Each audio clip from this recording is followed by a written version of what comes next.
Obrigada por se juntar à Nova Igreja. Amamos ouvir a respeito do que Deus tem feito através desse ministério. Conte-nos a sua história mandando um e-mail para contato@novaig.com.br. E se você deseja contribuir financeiramente com esse trabalho, para que possamos alcançar mais e mais vidas, faça uma doação em novaig.com.br/doe. E não deixe de conferir a nossa loja online. Lá você encontra produtos da Nova que certamente vão abençoar a sua vida. Visite-nos em novaig.com.br/loja. Esperamos que essa mensagem te abençoe. Jesus, nosso resgatador. Está conseguindo ler o nosso resgatador? Não. Ficou um amarelo pálido. Mas é Jesus, nosso resgatador. E eu quero compartilhar com você nessa noite a respeito de algo que a gente às vezes esquece. A gente até sabe, mas esquece. Jesus é o seu Salvador, Jesus é o seu Senhor, Ele é seu melhor amigo, Ele é o seu substituto na cruz. Mas há uma coisa que Jesus fez por você tão tremendo, e Ele vai vindo fazendo ao longo da sua vida. Não foi algo que Ele fez uma vez, é algo que Ele sempre faz por você. É ser o seu resgatador. Então diga para quem está do seu lado assim: Jesus é seu resgatador. E eu sei que todos nós aqui temos lutas, temos dias difíceis, e sabemos que buscamos, obter vitórias sobre as nossas lutas. Ninguém entra numa luta, numa batalha, já se imaginando derrotado. A gente entra crendo que vai ser vitorioso naquilo. E é preciso a gente lembrar que a graça de Deus, ela é libertadora. E o amor de Deus é abundante por nós. Então, nos momentos de luta, não esqueça disso. A graça é libertadora e o amor é profundamente grande por você.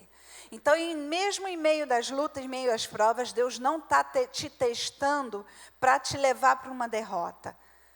O objetivo maior de Deus Ele se alegra quando você coloca a sua fé em ação.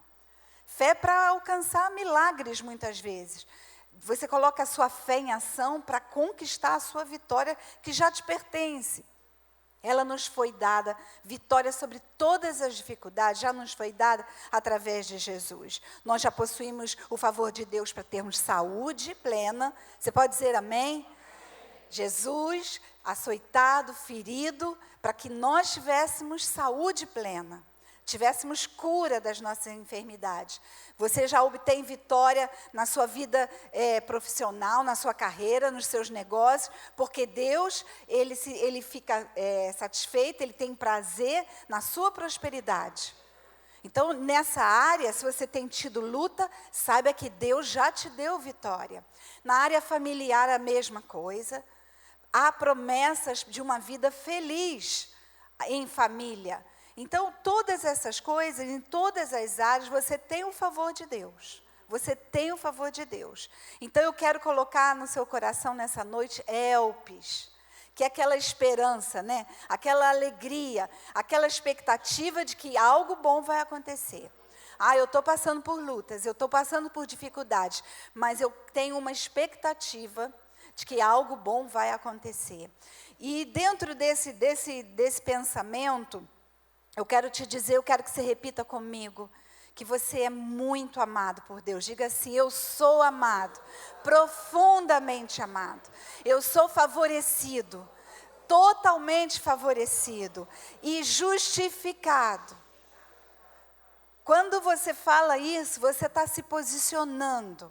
Não mais para uma condenação que o diabo vem lançar na sua mente, porque você ainda erra, porque você perde o alvo, peca, mas você é justificado, favorecido e amado. Ponto. Isso é algo que você tem que lembrar-se sempre. E com base nisso, quando você lembra disso, você tira os olhos dos seus problemas, você tira os olhos das suas dificuldades e de si mesmo. Lá em Salmo 48:1 diz: grande é o Senhor. Então você pode repetir: grande é o Senhor. Então não olhe para Deus assim: meu problema é grande. Será, Deus, que você pode resolver? Você entende que nosso Deus é grande. E é maior do que a sua dificuldade, é maior do que o seu problema. Bom, se Deus é maior que o seu problema, você tem que entender que Ele é El Shaddai, mais do que suficiente. Ele tem provisão mais do que suficiente para você.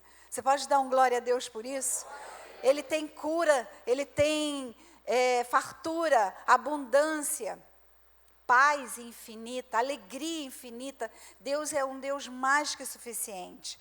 Então, essas certezas, essas verdades, elas têm que ser como uma crença tão arraigada em você, que mesmo passando por dias difíceis, você pode dizer assim: eu sei porque sei que a vitória é minha. Eu sei porque sei que eu posso descansar nessas verdades, porque eu entendo quem Deus é e quem eu sou. Então, em vez de você se preocupar e viver uma vida estressada, de ansiedade, de dias difíceis, de irritação com pessoas, porque você está talvez numa luta já há muito tempo, há muitos dias. Eu gosto desse exemplo, e ele parece assim que eu estou minimizando o seu problema, mas não estou não, mas entenda o seguinte: você quando vai numa montanha-russa, você senta nas cadeirinhas, e outras pessoas também sentam, né? E enche aquela fileira de cadeiras, todos saem do mesmo lugar, e todos vão chegar no mesmo lugar, ok? Só que para alguns, aquela subida, ela é divertida, que você vai vendo o panorama, aí você está só subindo, dando tchau para alguém que está lá embaixo, né? Mas quando vem aquela descida violenta e aquelas curvas radicais, alguns se desesperam. Eu sou uma delas.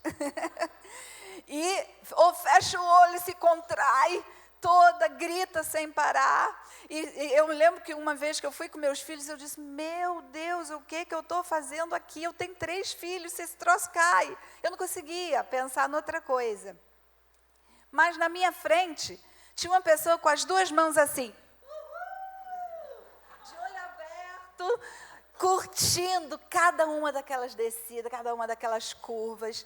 E sabe aonde nós 2 fomos parar? A desesperada e o que estava se divertindo? No mesmo lugar.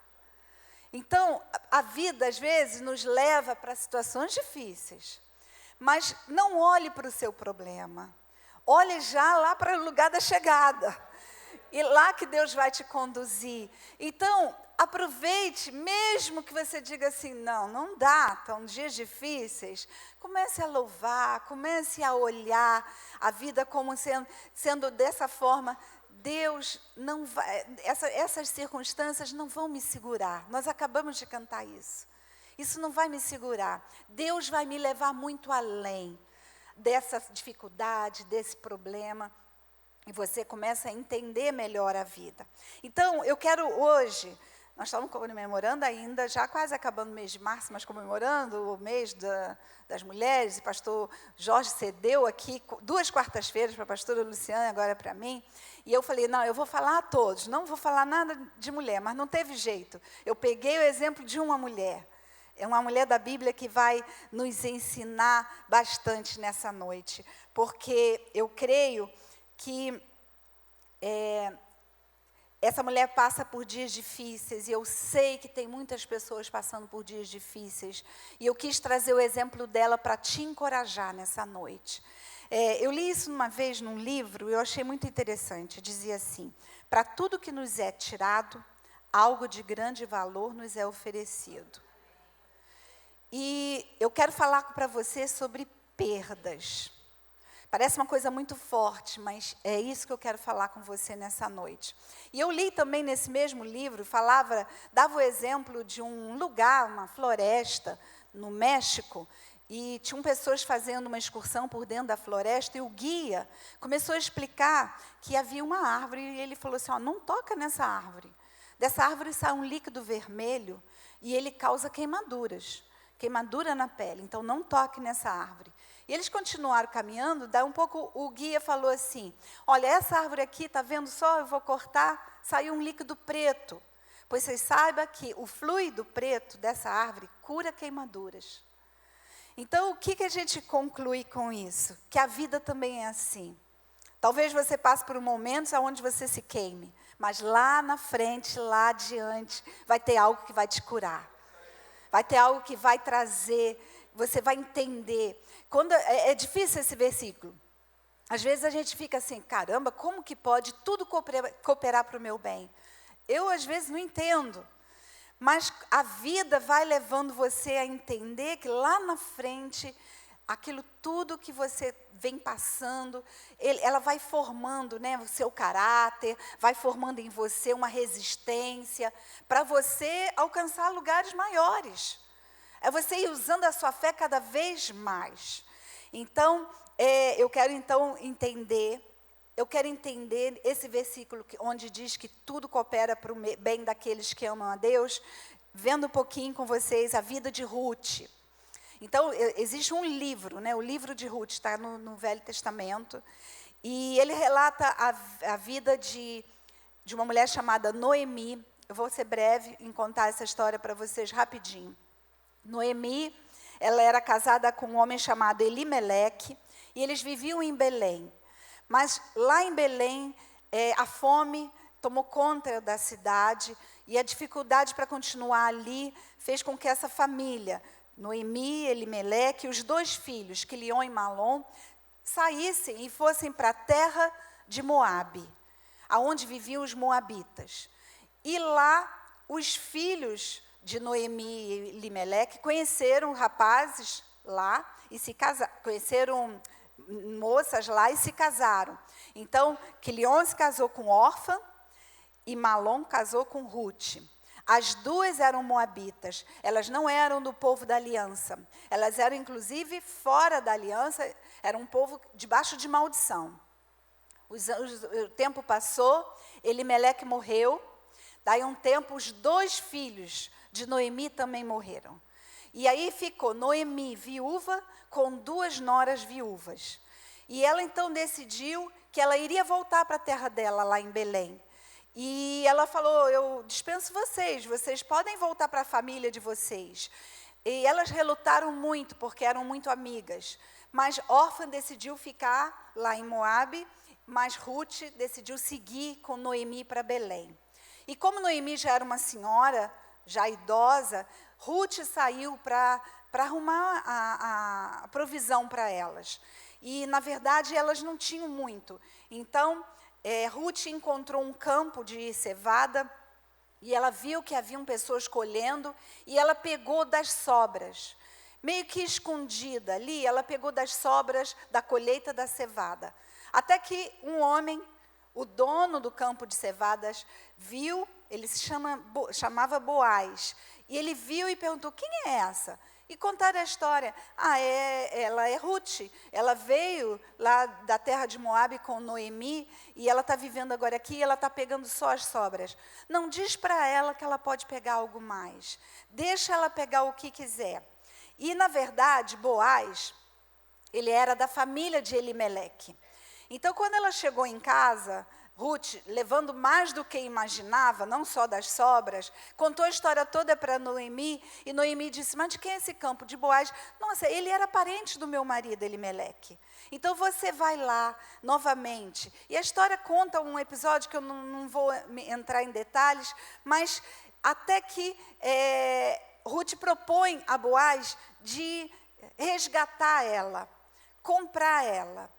E ele disse assim, eu não posso fazer isso, porque tem uma outra pessoa que na frente da parentela, ele tem mais direito do que eu. E na Bíblia, é engraçado que chama esse homem, que teria mais direito sobre Noemi e Ruth, de o fulano. Não dá nem nome, fala assim mesmo, fulano.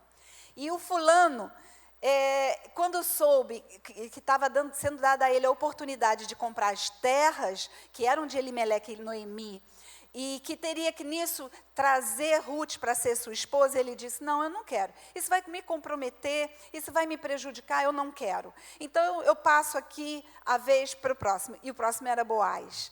Então, Boaz ficou feliz e ele comprou as terras que pertenciam a Noemi, aos filhos dela, e ele pegou Ruth para ser sua esposa.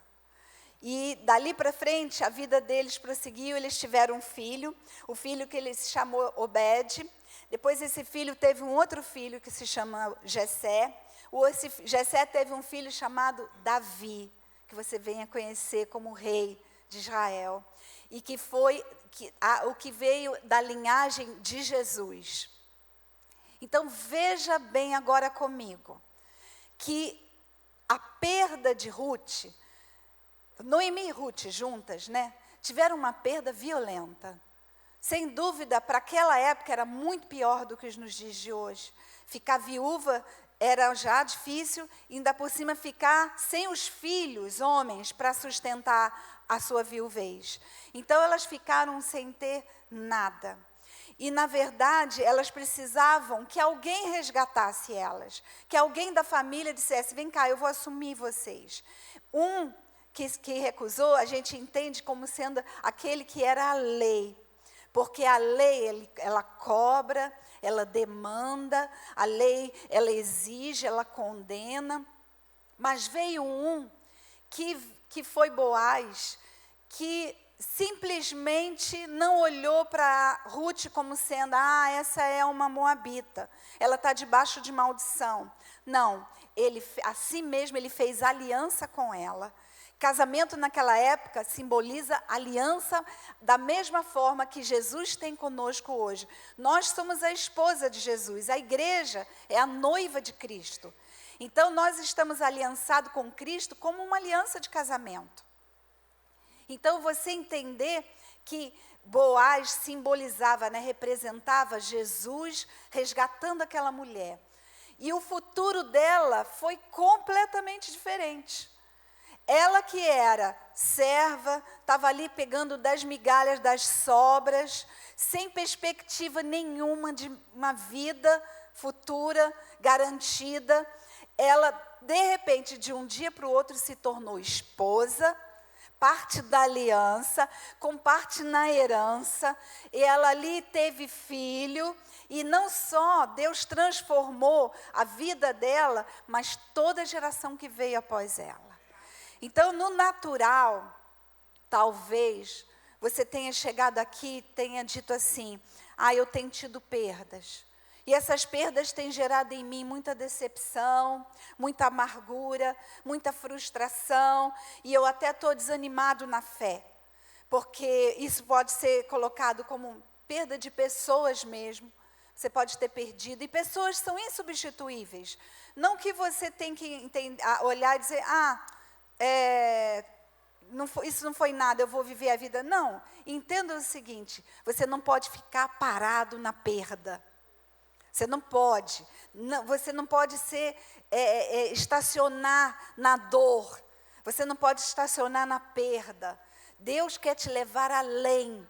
E há projetos de Deus para que a sua vida continue. Se aquela mulher continuasse lá onde ela estava, e chorando, e lamentando, e se entristecendo com aquilo tudo, ela não ia ver a mão de Deus sobre ela. Mas você entender que na graça de Deus, perdas te direcionam para uma restauração. Assim como a vida de Ruth e Noemi foi restaurada completamente após uma perda, perdas na sua vida não é o ponto final. Não é o lugar onde você tem que parar, mas é o lugar onde Deus está te direcionando a uma restauração. E o nosso Deus, quando restaura, o que vem depois é sempre muito melhor do que o que era antes. Esse é o nosso Deus. Você pode aplaudir o nosso Deus. Esse é o nosso Deus. Então, Jesus é o nosso Boaz. Que coisa linda. Ele é o nosso resgatador. Ele veio fazer aliança comigo e com você, não mais para comermos das sobras, mas para nos dar vida e vida abundante. Quando a medida de Cristo para você, ela é recalcada, sacudida, transbordante, né? Então, o que Deus tem para você, Ele te dá generosamente em abundância. Não para você viver das sobras, mas para você ter o seu sustento, ter para você dar, você ter a sua família feliz, para ser bom para você e ser exemplo para outros, ter saúde para você ver e viver todos os dias seus netos, bisnetos. Eu não sei se Ruth, como bisavó de Davi, conheceu Jesus. Eu não pesquisei isso na Bíblia. Mas ela foi... Você já imaginou a alegria que foi ela saber que ela era bisavó do rei de Israel? Quando ela olhasse para trás e visse, meu Deus, naquela perda eu não podia imaginar onde Deus iria me levar. Então, Jesus, que é o seu resgatador, se você quiser colocar uma palavra mais conhecida, é o seu redentor. E redenção fala de que ele nos redimiu da maldição da lei, aonde tinha morte eterna, doenças e enfermidades, pobreza e miséria. Deus já te redimiu. Ele comprou o teu campo. O preço que ele pagou por você e tudo que diz respeito a você foi o sangue de Jesus. Nós fomos comprados por preço alto. Então, assim como Boaz comprou tudo de Noemi e Ruth, ele nos comprou, ele nos resgatou, né, das trevas para a luz. Então, você precisa confiar. Nessa noite eu quero trazer esse encorajamento e essa disposição. Você tem que ter essa disposição no seu coração. Não adianta você simplesmente ouvir. Você precisa se posicionar como alguém que quer confiar. A fé, ela tem 4 elementos, né? Crer, confiar, depender e obedecer. Você precisa, então, nessa dependência de Deus, confiar nele. Confiar em Deus é parte desse processo. Mantenha seus olhos nele, não nas circunstâncias. Diga assim, Deus está no controle da minha vida. Deus está no controle da minha família.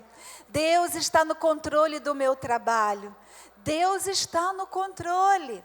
Então, confie naquele que está dirigindo a sua vida. Confie em Deus. Então, o favor de Deus sempre te acompanha.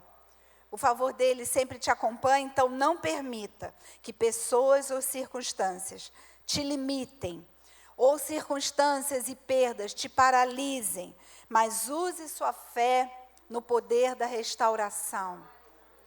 Use sua fé no senso de segurança de que você é amado.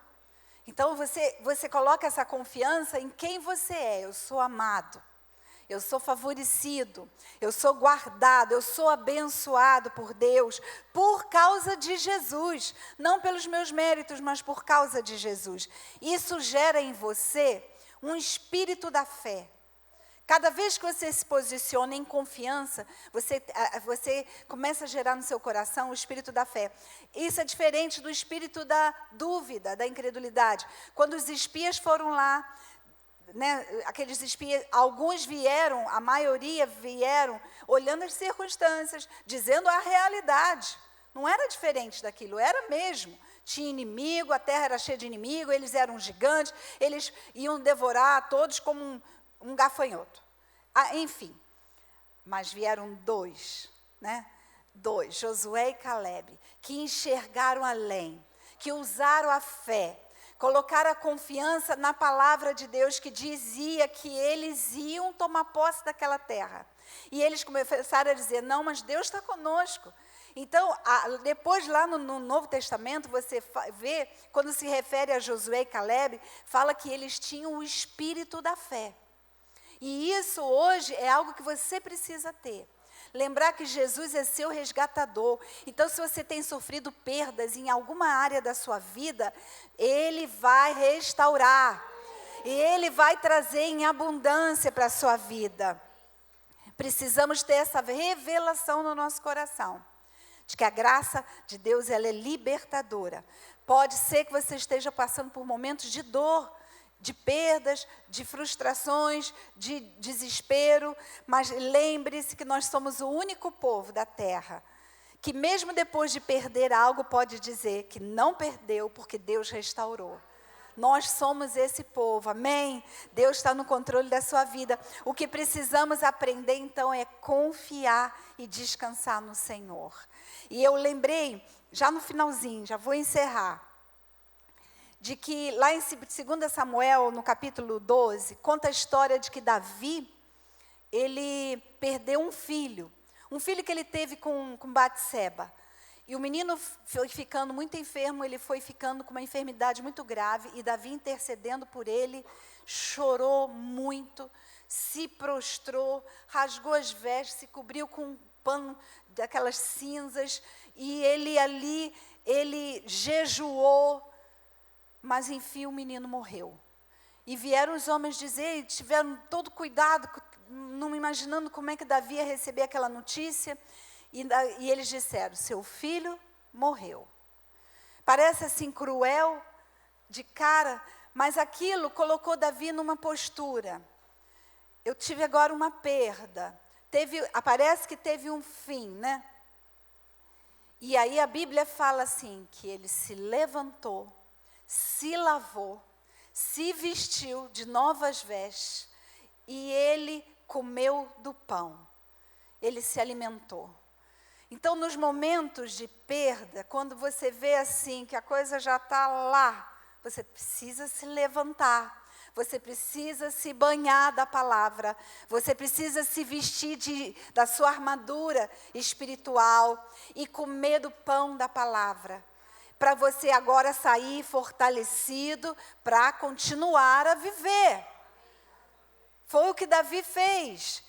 E ele, nessa postura, a gente vai ver, ele teve um outro filho. Logo em seguida diz que ele se deitou e que teve outro filho.